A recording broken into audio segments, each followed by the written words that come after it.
Eagle 6 in the twin. Roger. Viper 1 bombs away. One's going to climb high above 20. You're south. Eagle 6 radar contact. Eagle 6 is visual. And it goes left.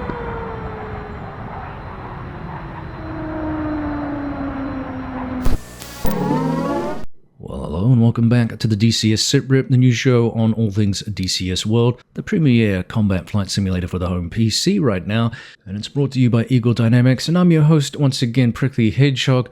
We'll dip into this week's newsletter once again from the ED team. We'll also cover a few things not in the newsletter, which we're also expecting in a rather large patch just around the corner that ED has announced. Let's take a look at some of those things, which is going to include updates to the Supercarrier, the introduction of more aircraft to the Flaming Cliffs stable, a new campaign, and other things besides. Let's start with ED's announcement about Flaming Cliffs 2024, which in fairness, when we talked about it a few weeks ago, got mixed reactions from the community. It's the hazard of any new feature implementation, of course, in a franchise like this, where you can't satisfy or please everyone. But the issue raised was a fair one, I think, and that was introducing planes like the F-5E, the F-86F, and the MiG-15 was something of a redundant move, according to many of you in the community, given that those are relatively simple aircraft, even as full fidelity ones, over the Flaming Cliffs 3 variants. So why bother? Remember that in respect to some of those other modules too that are in the Flaming Cliffs package, the Su-27, the Frogfoot variants, the Su-33, and the F-15C, among others, these are aircraft which don't exist as full fidelity examples in the game and are highly unlikely to appear as such in the state of real-world issues right now in the immediate future. Nonetheless, the addition of Flaming Cliffs 2024 will expand the series of aircraft with the inclusion of those 3 new aircraft, which ED describes are designed to be less complex and easier to learn, making them ideal for players who prefer a more straightforward flight simulation experience. The new models come with the DCS professional flight models that ensure a high level of realism. So therein lies the caveat or rationale behind it. You get a realistic flight model, but you don't have to perhaps spend as much time learning all the complex systems in some of these aircraft. But as we said before, many of you have argued, well, these aren't really highly complex aircraft anyway, so is it worth it? ED advised that the existing Flaming Cliffs 3 owners, though, of the F-15C, the A-10, the Su-27, the J-11, the Su-33, the Su-25, MiG-29, and MiG-29S, can upgrade to the new version for an early mover fee of $9.99 US, which offers an affordable way to enjoy these great additions. This special offer will only be available until the end of July, and then after that the upgrade price will be $14.99. You can also purchase the F-5E, F-86, and the MiG-15 individually for the price of $14.99 US each. Why would you bother? You might as well buy the whole package if you're going to go down that road. Now remember too that ED is working on a full fidelity MiG-29 variant also, so there's a lot of moving parts in this collection of aircraft. As I said before, these modules can be a good starting point for new players or those looking for simplicity with popular modules, so it makes sense to expand that lineup, which I think was getting pretty stale. Additionally, there are many commentators out there who have, when reviewing DCS World, remind the audience that the learning curve for the game can be pretty much vertical for some new players. And this, of course, doesn't even include the fact that most of us end up having to buy hardware to run the software properly, given the game's high demands on getting the best out of the graphics engine right now. And not to mention, of course, equipment like HOTASs, pedals, head tracking software, or even VR. So there's a lot of impediments for enjoying the game in a way that many of us do experience, and many content creators producing videos, etc., showcase the game being able to perform. So these mismatches can, as I said, be an impediment for those new players. Anything that can drag in, again, the new player base, or maybe some existing players who are looking for something a little bit less complex or time-consuming, because that's one of the big impediments is time, and allow them to enjoy aspects of DCS without throwing out those impediments that we mentioned before, I believe is important. Again, I do see the criticism. I think it would be interesting to see more of an expansion, perhaps, of some more of the World War II birds in that stable as well, but we'll see if any of those things occur, or if there's an expansion on other aircraft that could be included that are simplistic in that Flaming Cliffs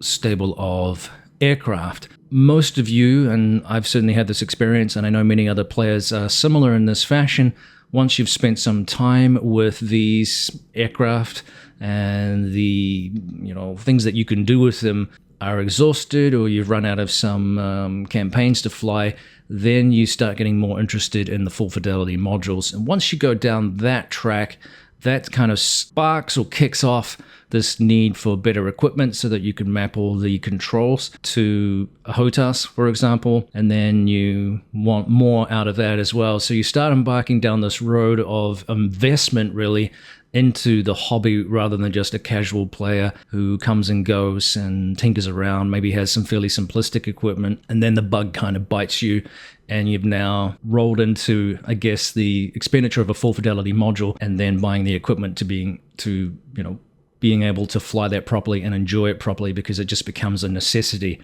So there's a lot of traps, if you like, with simulation games like this, whether that's racing, whether that's some of those space sims, and certainly flight sims like this and other franchises as well. Once the bug hits you, you really do get hooked, and it becomes, again, this pretty expensive hobby. So we'll see how, again, the community reacts to this. Let me know your thoughts on this topic. Again, anything that embellishes or enhances opportunities for new players, I think, is good.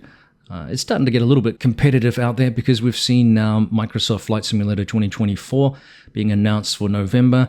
One of the features of that is sort of missions and being able to do more things with the aircraft in game, particularly with the helicopter world. Based on what I've seen, there's going to be a major upgrade in the graphics. So that could and likely will take some players even temporarily away from DCS World to explore that. And again, while the combat portion of it is not in Microsoft Flight Simulator 2024 yet, as far as we know, it's still going to offer a pretty decent looking experience. And again, that is going to generate a little bit of competition, and that's not necessarily a bad thing. We've seen it benefit DCS in many respects with Microsoft Flight Simulator 2020. We've seen that lead to an explosion in periphery equipment as well, a lot of which is still expensive, but not out of the range of affordability for a lot of DCS players looking, again, to enhance and improve their experiences with the game. So there's a lot swirling around these franchises right now that I think is quite interesting as a generator of revenue, if you like, and a generator of equipment, apps, modifications, etc., etc. So stay tuned for more on that. Target group, raw, 05020, 25,000. Threat to Cylon. That's Cylon. 3005. Let's move to something differently in-house here, and that is the Supercarrier. Remember, this is the only game right now that really does provide a decent Supercarrier experience for naval ops. Now, after much delay and occasional snippets on progress that didn't come to, full fruition, ED has announced that we're finally getting some big updates to the Supercarrier. One of those new features coming soon is the Airboss primary flight deck. According to the blurb here, this offers new fun features that will allow you to steer your Supercarrier, monitor the flight deck, adjust ship lights, monitor the airspace around you, view LSO officer information, and have a command view of the roof. Airboss control can be assigned roles in both single-player and multiplayer missions. This will add a new dimension for online carrier operations. And yeah, it's an intense form of flying. We did a lot of this in the Air Warfare group about a year or so ago. And yeah, it definitely gets the heart rate going when you're trying to fly formation around the carrier, let alone land. Nothing gets you more amped up, even after a long mission or what have you. Even after a short mission, you're coming back knowing that you have to land on the boat. So it's a challenging one. They're also going to add a little bit more realism here with the new plane directors. This is something they talked about a while back, and that's going to help direct aircraft from the parking spaces on the deck through to the catapult and from the landing box, so after you've landed, back to a parking space. This is a pretty complex task. The functionality for that is now complete in single player. They're continuing to work on that for multiplayer, which is more complex because obviously there's a little bit more variety there and variability. So stay tuned, they say. I think this is very exciting news. Again, it's going to add a layer of authenticity missing from aspects of the module, which regardless was a major improvement on the status that we had several years back. Remember that after the initial implementation of the Supercarrier, we did expect more details to come, which they had promised, and that included things like the LSO platform, which did come, working deck crew, which did come, and then their night ops variation. Those things arrived. It's a complex module in many respects. It has a lot of moving parts to properly implement, and we did want to see more things like working elevators and being inside the ship a little bit for those briefing rooms. So this latest update, I think, is a large stride in the direction that many of us were hoping to see. I do like having more control over the ship, and I'm really excited to see the plane directors functionality if we can avoid running them over and stuff. It's I know that WAG's talked about the work going on to make sure that that kind of thing wasn't happening. So it's going to be very interesting to see if these updates bring people back again for carrier-related activity. I'm going to need to get carrier called again if that's going to be the case. But I'm pretty excited about this, as I said, as a stride in the direction of what we're looking for. Some people did raise the issue of whether or not the AI are going to be, the AI planes, that is, are going to be properly functional with regards to these updates. That's a matter of conjecture. I don't know if that aspect has been adjusted. That is something that does crop up as an issue in terms of being able to get the AI flying around in the pattern properly, etc., etc. So the AI is definitely an issue with the game. I'm not going to deny that. It works, but it certainly can look awful at times as well, and there's still some tweaks that need to occur before, I think, two things. Stuff like this can be ironed out properly, and certainly if we're expecting the dynamic campaign, ED has some challenges ahead of them, and that's to be expected. As the game has evolved, some things have kept up in terms of pace, and they've definitely done some work on that in terms of BVR and BFM stuff with AI, but there's still a lot of other things around airports and certainly the Supercarrier that need work yet, and we're just going to have to wait and see whether or not they can iron out those kinks. It's a fair comment. Cylon 2 is live, bullseye 064, 30,000, confirmed. Non-cleared. Bullseye 086, 23, 36,000, heading 030. Friendly. Now, a new interface looks like it's going to arrive here too. They've described it here as the new DCS launcher, which they say will provide a more intuitive interface to set your options for starting DCS. The launcher will allow you to efficiently organize modules, check for updates, and access various settings from a single location. This update is part of our ongoing efforts to improve the accessibility and functionality of DCS, they say, and they aim for the DCS launcher to be the focus for all DCS information relevant to modules, including documentation, training videos, data related to liveries, joystick profiles, and much more. Features that they plan for this include, in the evolution of the launcher, documentation, training videos, liveries, texture templates will be there, and hardware profiles. So again, I'm very excited to see that. It's difficult to assess this without seeing the interface in action, but I like the idea, and anything that makes the UI more practical is a good thing. The current one is functional, but it can be a little odd to navigate initially until you get used to it. I'm curious to see if this impacts, as they said, the control setup with hardware profiles. That can be a little bit of a devil to scroll through, especially for the detailed modules with more than one seat where you've got a lot of control sets to find. Sometimes the search engine, if you like, on it is not entirely intuitive because there's some inconsistency with things like language between aircraft. Not all the aircraft are described in the same way. So if you are looking for, say, the landing gear, and if you use the wrong term, it's hard to find something like that because it might be labeled as wheels or it might be labeled as gear in a different module. I'm simplifying here, and so that can make it difficult between the modules when you're setting them up to try to find something specific that you want to map to a particular switch and what have you. So again, I'm very curious about this new system. We'll see what the community has to say about it when it comes out, whether it provides an improvement over the existing interface or whether or not it's not so good. But either way, feedback is going to be important for that, and I'm generally looking forward to an update to that. Goliath, Cylon 1, if able, get Harley and Digger out Bot Freak to finish off egress. Confirm you have not heard from Harley or Digger. Goliath has not heard from Digger or Harley on this frequency. Moving on, we should be expecting the Chinook this month as well. Remember, as part of the patch, it's scheduled for a June 26 release, again barring any conflicts or issues that have been known to crop up with patches that occur in DCS World. Unfortunately, I was advised this week that most of the content creators like myself won't be getting any early access, it appears, to showcase the module ahead of time, which is really not that far away.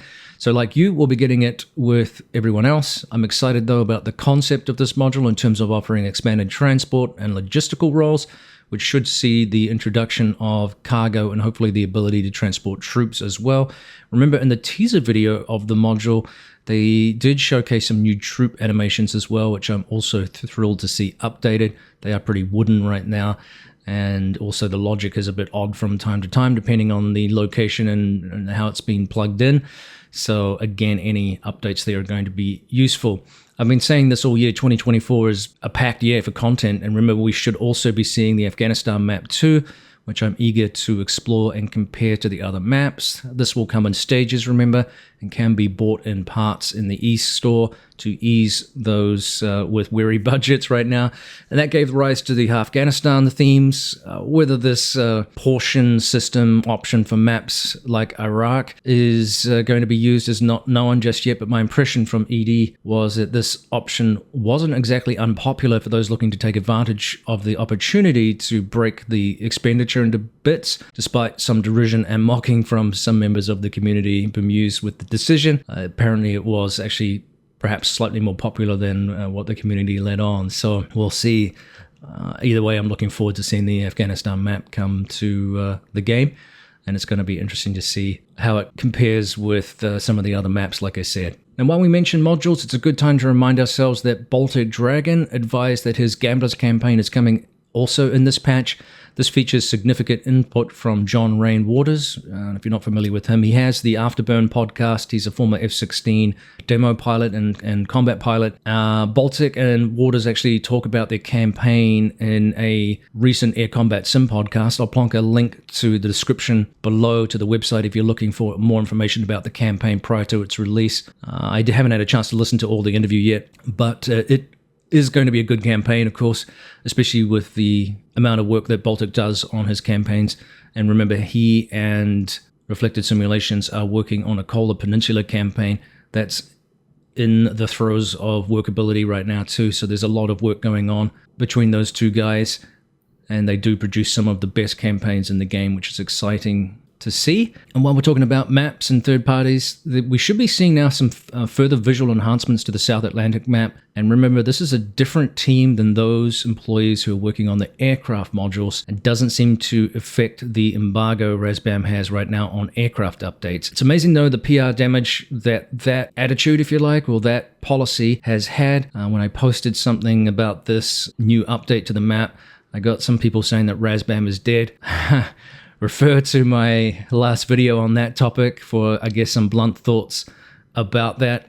But yeah, it's certainly interesting how that policy and some discussion points have led a lot of people to jump to that conclusion that the team is dead. I don't want to dwell on that. We're going to move on here, but if you want my thoughts on about that, you can check out the video from last week. Harley 11 quiet, stay positive, full, but Glad Harley is full, 05854 RTB for gas. Now moving on by way of roundup here, I'm keeping a close eye right now on the other module makers. This includes people like Octopus G and their LA7, which is looking pretty far along right now. Magnitude 3 and their Corsair, which sort of, we haven't seen any updates on that. It's been very quiet in that department since around about February. Flying Iron Simulations, they're working on the A7E Corsair 2, remember? That's looking really good and very, very detailed looking module. They've gone to a lot of effort to produce a very realistic simulation by the looks of things. So I'm very excited to see how that looks when it finally comes into the game. We're not sure yet when that's going to occur. Aviastorm is working on the Tornado. That's fairly early on. And this week, Grinelli Designs threw up a few pics of the F100D Super Sabre. Still early days with that module, according to the progress tracker on the website. 64% done at the time of recording this. There's a lot of support for that module, and of course the era that the jet operated in. So go and give them a thumbs up and a pat on the back for the work that they're doing, or a comment on either this channel, or you can go and visit them at grinellidesigns.com. I'll put a link in the description below if you're unable to find it yourself. Cool stuff. Really looking forward to seeing these modules come into the game just to add to our variety and options. Lots of things to look forward to, really. So we have other developers too busy on their respective projects, and silence on updates, while frustrating, is not always symptomatic of problems. Remember, no news is good news, as the old saying goes, but I know that's not how this community generally feels. We want information, we want to know what's going on. That's fair enough, because some of these modules are extremely popular. A lot of us have a lot of passion for some of these aircraft in the real world, and we want to be able to get our hands on them in the virtual one, because we can't often have access to them in the real world. So we have, remember, Aircraft Simulations Company that's working on the C-130. Ridgestar Simulations is working on the MiG-17 right now. And I was thinking about the C-130 again. This is going to lend more weight too, literally, to the logistics simulation within game. It's going to join the other heavies like the Mi-8 and the Chinook helicopters, providing, as I said before, some non-shooting combat roles to embellish flying experiences in the game. And variety is a good thing in this franchise, which is cool.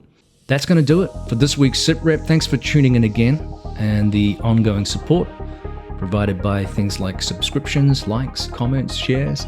And if you really like this week's episode, don't forget the super thanks button. Keeps the channel chugging along. So take it easy, carry on flying, and we're 1 week closer to some big updates, really. So we'll see you next time on the DCS SITREP to talk about all of those things. In the interim, cheers for now. We'll see you next time.